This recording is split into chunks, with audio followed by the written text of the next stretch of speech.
Ordian, erdaldu nutza zen basauri ordu hartan, erdera egiten zantzun behiten. Euskerarik, euskera bakarra umeri entzuten nien, eta gero nagusi batzuk, gurasoa batez ere. Eta batez ere gogoan daukat guraso haiek egiten zuten lana andereñoari ordaintzeko. Hile guztietan ezan ailegetan bidan beste, baina lana egite zuten eta azkenerako 3 epetan edo kobratzen genuen da betik antxe lanien lan asko. Bierra asko. Gero asko markatu ninduen bebai Don Fernandok. Erdaldun utze izenetik, bera, naiz eta garaiko jatorria eukin amaren partetik, oso euskaltzalea zen, etaren gainetik persona. Metodologia nahiko metodologia librea geneukan, ikastolak erabiltzen zuten nahiko metodologia librea geneukan, ez geneukan liburu bat, ez zegoen libururik esateko.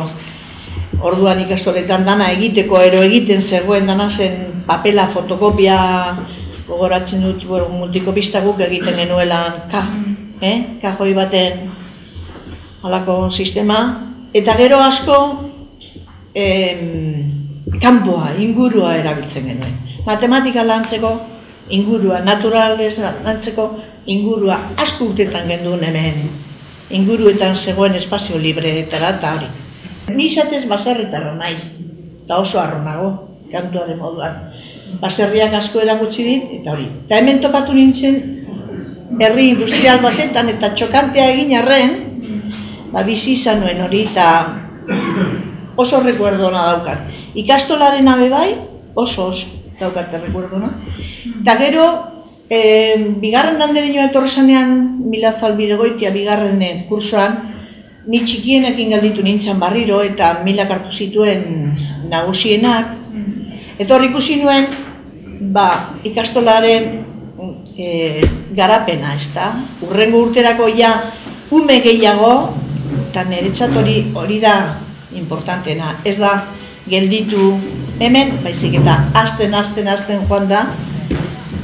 Leku bari gelditzen ginen, leku gehiago behar zen.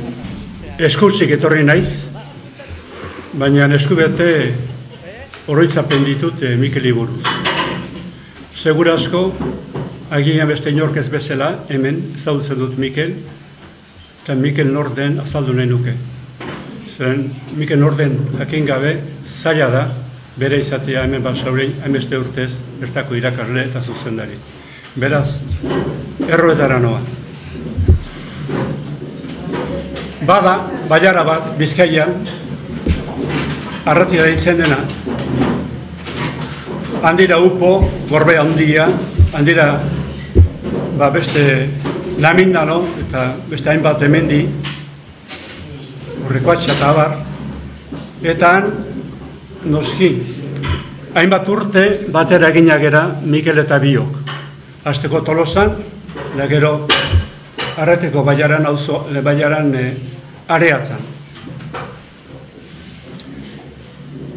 Nahiko hurbiletik segitu izan ditut bere ibilerak, eta batera lan eginak era askotan eta beti antzeko gauzetan. Ateratzen genuen aldizkari bat Arnasa izenekoa, eta gogoratzen naiz, nola, elkarrekin lan egin genuen, da gero ni handik aldendu nintzenean, jarraipena berak eman zion, okerrez banago. Beraz, Mikel ez da gaurkoa, aspaldikoa. Aspaldikoa. Errazkingo mailoetatik hango aizeak hartu, aritza bezin gogorra, familia ugariko eta beratzekoa, eta zailtasunean haunditzen dena. Nik horrelako zautu dut Mikel. Eta beti egia esan behar bat dut, buruz oso argia. Bueno, horrela, gure ikasketak bukatu genituen, eta okorrez benago berriz ere topoen genuen non eta Erroman. Eta okorrez benago nik hande hueltan itzuli nintzenean areatzare irakasle bezala, filosofi irakasle bezala, bera oraindik gelditu zen, beste amets batzuekin. Eta hor, ez zuzen ere, 1979an, gertakariek ala behartuta, nik hartu nuen erbesterako bidea, eta berak hemen jarraitu zuen, baina handik laizter beste bideoa hartu zuen, zeinaren bukaera edo hasiera, alfa eta omega, bia batera bai dira, sekulez berezita, Arizko ikastola izango zen. Horra nola, hainbeste urte, bakoitze beraldetik ibilita gero, gaur elkartzen geran hemen, da esango dizuet, zergatik elkartzen garen hemen. Duela ja 15 urte, ja bukatzea negoela unibertsitateko ikasketak eta zainetan eraman euskal pensamentuaren lanketa.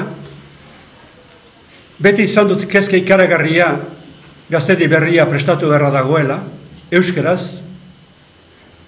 Euskal pensamentu ez barrutik egiten ez dagoela universalik eduki izango duenik, eta horretan, jokin aparatiken batera, martxan jarri genuen Utreuske Baskoni izeneko argitaletxea, hain zuzen ere, pensamentua lantzen duena. Unibersoa euskal mundutik esplikatzen duena,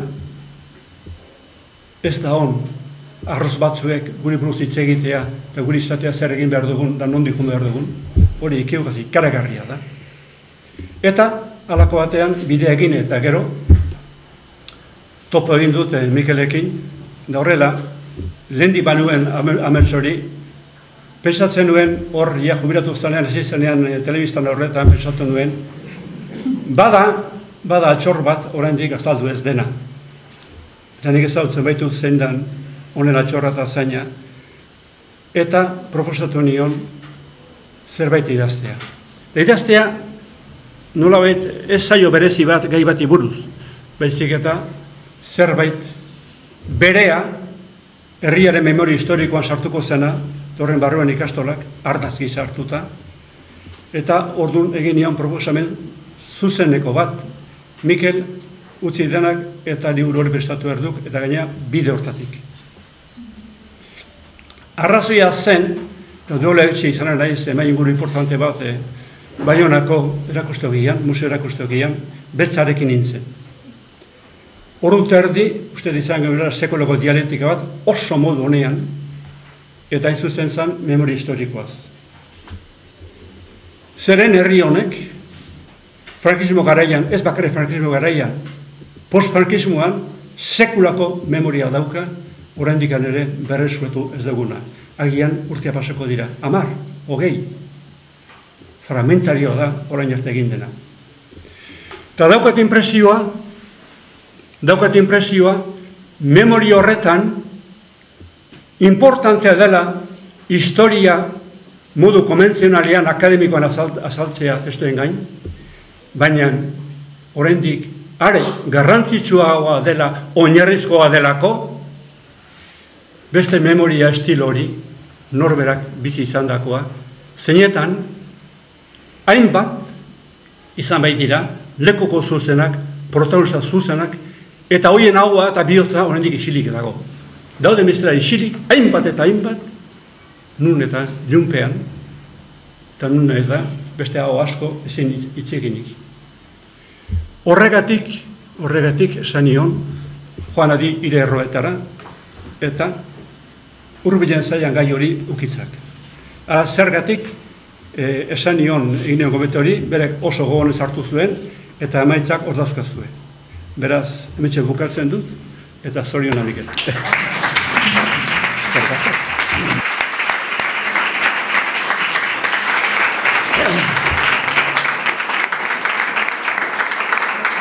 Nik, desde luego, sekulan pentsatu gabeko gauzak entzuten ari naiz gaur. Ez dakit, mundu berdinetik gabiltzan, ala beste ezberdinetatik gabiltzan. Nire asmoa, liburu honen hasieran zen, bueno, eta hau duela urtebete edo, 1980 hamarkadan Hernaniko alkate izan zen gizon bat asko estimatzen dudana, eta Batallon Basko Espainolura lanean zebilen garaietan hainbeste arrisku korrituz hango alkatetza lanak egin zituenak, bialdu zizkidan 150 bat orrialde, korreoz, eta amaieran esan nio naizu. Hori jendeak jakin egin behar du, atera egin behar duzu. Kaleko jendeak historia ikasten du, bino historiak ez ditu zagutzen, eguneroko historiak. Eta, bueno, azkenean etzen animatu. Ari izan nion egun batean, eske, utopia izango da, baina ze gauza ederra izango litzateken persona bakoitzak halako ja puntu batetara heltzen denean bere gogorakizunak, joan etorriak aditzera eta bestei ematea ausartuko balira, ez? Eta hori ez da asmazio bat. Antzinako egiptotarren kulturan eriotza etzen zerura joatea baizik eta errekaren beste aldera, baina denok ikusi ditu historiako liburuetan nola bakoitzaren ekintza onak eta txarrak balantza batetan pixatzen ziren. Hurbilago esate baterako, gure kulturan denok entzun dugu azken judizioa handago. Erromako Sistina kaperan Michelangeloren azken judizioa. Batzuk infernura joaten dira eta beste batzuk bakoitzak ematen du kontua. Simbologia hori beti gustatu izan zait. Bakoitzak eman dezala ikusitakoaren eta bizi izandakoaren testigantza. Eta hortara dator liburu hau.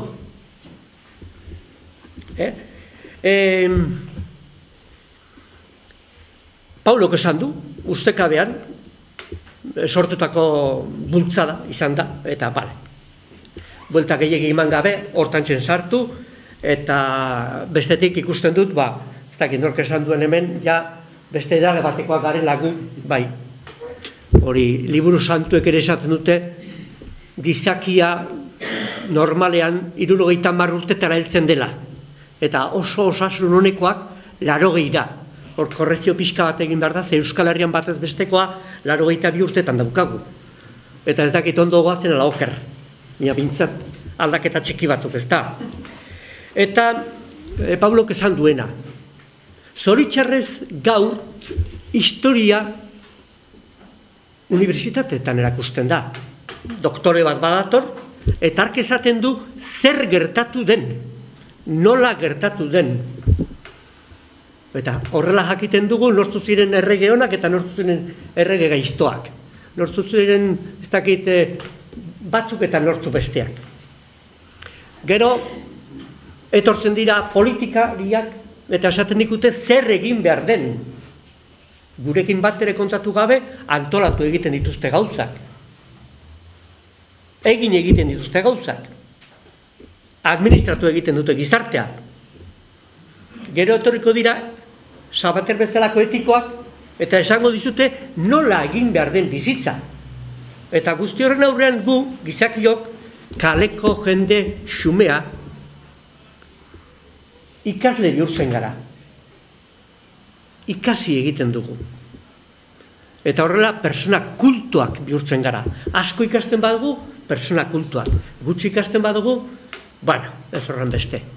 Eta uste dut, bai iragana, bai oraingo gizartearen kudeak eta bai gure bizitzan baliabide izan behar ditugun etikak eta bideak ezin direla persona importanteen eskuetan utzi.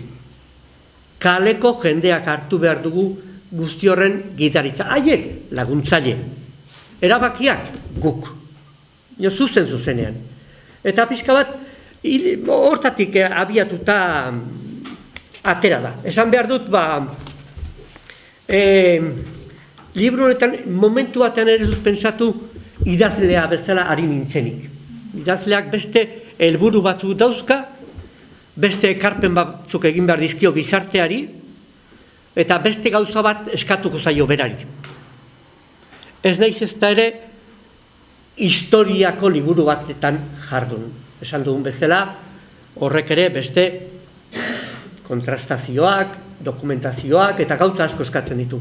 Hemen, eukidudan suerte izugarria izan da, eta hori nolabait ere Kristinak esan du, barruan erdilotan dauden bizipen asko ateratzen dira kanpora, segun eta non tokatzen zaren. Eta Basauriko ikastolak alderdi hortatik, niretzat, barne estanda bat suposatu zuen. Barruan lotan zeuden gauza asko, lotan ze lo arazi egin zitzaien ordurarte eman zitzaigun prestakuntzan eta ikasketetan. Baina Basauriko ikastolan horre guztiak estanda egin zuen eta ni ordutik aurrera beste persona bat sentitzen eiz, eta alderdi horretatik oso zordun hemen dauden eta ez dauden beste jende askorekin. Eta hori zen da, ez, Paulo, beste ezerrez gehiago. Hori zen, nik atera nahi izan dudana.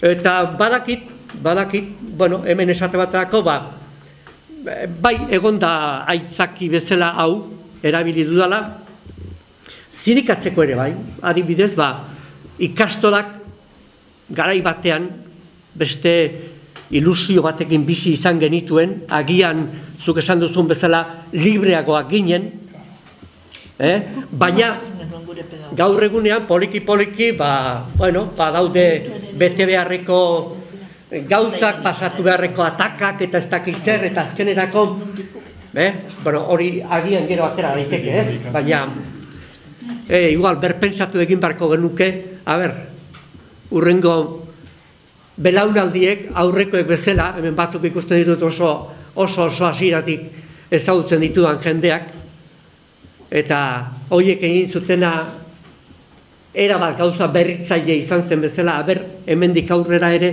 zerbait berritzeko kapaz den ikastola Basaurikoa eta beste denak.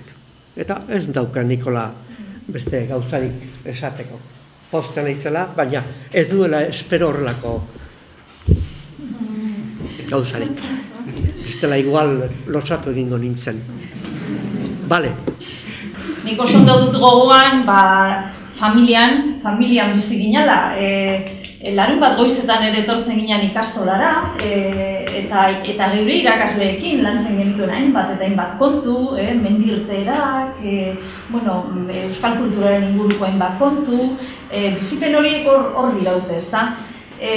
Nola ez, baditut gogoan, hasiera-hasierako irakasleak, ez da beti markatzen zaituenak, eta nola ez, Bego, Lutxi, Mila Bera, Jose Luis ere bazegoen hasiera batean, Julene, horre etortzen zaizkit, eta gero hemen ikusten zaitu eta hainbat aurpegi ezagun, ez da, gerora, neure irakasle izan ez bazarete ere, horre inguruan, ez? Ezinbestekoa da, onartzea, gure gurasoek, eta irakasleek, baina batez be, gurasoek ere, zelan aurrera atera zuten, ez? Ura guztia. Nik 76 urte bete ditut eta distantziara begiratzeko aukera daukat. Eta distantziara begiratuta nire 20 urtekin hemen bueltaka aurkitu nuen herria edo gaurko Basauri ez da Basauri berdina. Beraz, hor pasatu dira 40 urte alperrik ez direna joan. Eta egoera hartara eraman gintuztenak hori badakite. Egoera hau, etzan posible Basauri, 79an. Mai baten bueltan danok euskeraz hitz egiten denbora guztian. Hau etzan posible, hau amesta bada, hau reala da. Eta dan hori eskerra. Ordutik ona, begira ze testo, ze liburu bat gehiago. Orduan, euskeraz liburu bat publikatzen zenean ospatu egiten genuen. Gaur irakurri ere ez ditugu egiten, euskeraz daudelak. Hain daude, aurreratu dugu asko, positiboak izan margara. Zein neurritan bete diren ikastolan baitan jarritako itxaropenak, balantzea beti izaten da nahiko subjektiboa. Alde batetik, Arizko ikastolak 40 eta gehiago urtetan eman duen fruitua biztan da. milaka haur prestatu ditu euskaraz hitz egiteko. Euskal kontzientzi zabala edatu du, nahikoa premia zegoen eta, ikasle horiek aita ama bilakatu direnean, euren seme alabekin euskaraz egin dute sarri, eta gure ikastola izan zen herriko beste 12 eskolak eredu da bultzatu zituena. Alde horretatik ez dago duda handirik. Zertan ez dira bete gure itxaropenak? Uste genuen ikastolan elkarrekin euskara hitz egiteko ohitura hartu zuten horiek kalean ere euskaldun izango zirela. Hor muga handiak ikusi ditugu. Ez da behar bezala aztertu zer gertatzen ari den, ez Basaurin bakarrik, Euskal Herri osoan baizik. Naiz euskaraz jakin eta politikoki euskaltzaleak izan, gaztelerara jotzen da. Nola esplika litzateke kilometroak, ibilaldia eta antzeko kasuetan euskal jendetzak biltzen direnean, euskara dakiten askok gazteleraz hitz egitea? Euskara gatazka sortzaile bezala ikusten du asko, markatu egingo balu bezala, eta bate baino gehiago azimarratu duen puntua. Zenbat eta jendetza handiagoak izan, orduan eta deserosoagoa da euskarari heltzea. Euskararentzat gune aproposak sortu behar dira, hor erakunde publikoek zeresana badute. Ezin dugu beti aldapagora ibili, kaleko hizkuntzak berezko etorri bat eskatzen du, eta horretan eskaz gabiltza. Hori euskararekin eta beste gauza askorekin gertatzen da. Ze bertsolari hasiko litzateke metroan goizeko 7:00 bertsoa botatzen txaloka hartuko dutela eta, edo ze operako kantari, gauza guztientzako giro aproposa sortzea ezinbestekoa da, eta euskarak giro apropos gutxi dauka. Zuena da hitza.